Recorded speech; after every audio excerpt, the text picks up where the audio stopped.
I'm former California Superior Court presiding judge Sherrill Ellsworth, and I've been on the front lines of resolving parents' conflict for decades. But as a twice married, once divorced mother of 6, I've seen it all. Whether you're dealing with a true parenting partner or a genuine jerk, there's two sides to every story. I want to hear yours. This is the coParenter Project, and I'm here to answer your co-parenting questions. Hi guys, welcome to the coParenter Project.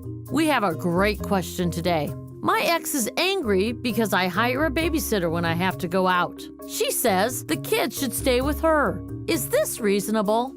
Well, when you're talking about courts, maybe fair or even reasonable is not the right question to be asking. Fair and reasonable don't necessarily play a part in court. We follow laws and we make rules and we make orders. Courts don't really like to make these type of orders. They encourage you to go elsewhere to try to figure this out. So that, you know what, if grandma comes into town, maybe it's okay to spend some time with grandma or with the aunties or some other family member or friend. It sounds to me what you're really talking about is the right of first refusal. That is something you go into court to get. It's an order that says if you're absent from your children, before you call a babysitter or before you call grandma or before you call anyone, you're calling the other side. And courts do make those orders. They don't give you much flexibility, but if you need that order and you want to spend your money to do it, you can come in court and get that taken care of. Probably a better course is to look at something else that you can agree on outside the courts. You know, I think it's always great to have a parental planning meeting. You know, in an intact family and home, that's a good way to do things where you sit down, you calendar, whether it's monthly or weekly or even 3 months at a time. You can attack this by just have a business decision-making meeting with your co-parenter where you sit down and you chart out periods of time that you know you'll be gone. If it's easier to do it a bite at a time, do it for a month so that you know and you can both know what one another's schedules are.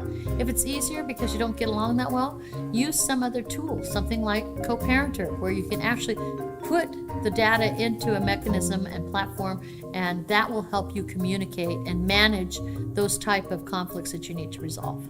This is not legal advice. Kids like to be around other people besides their parents. So if you're going to take away all future babysitters, all grandma, all aunties, those kinds of things, you really are putting your children in a position of being taxied across town when not necessary, or having you two be at odds just because the individual didn't call or pick up the phone and think of them first.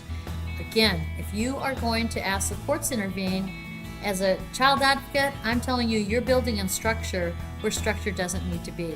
Flexibility as kids grow and change and your schedules grow and change is really important. And if you want that kind of structure now, then you might find yourself in a position where you really literally can't go down the store to get a quart of milk without calling your partner who lives, or your ex-partner who's your now partner in co-parenting who lives clear across town to drop the kids off too. Structure works great with people at the beginnings if they are trying to utilize and learn tools to be able to communicate and to get along.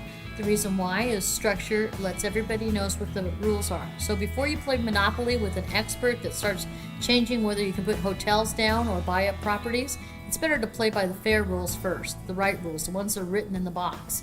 Once you get those down, then you can do nuances and you can move on from there. Once you've practiced being good co-parenters, then the sky's the limit as far as conversation, flexibility, and communication. So I actually think rules really work well, especially at the beginning of a breakup of individuals. And when the children are very young as well.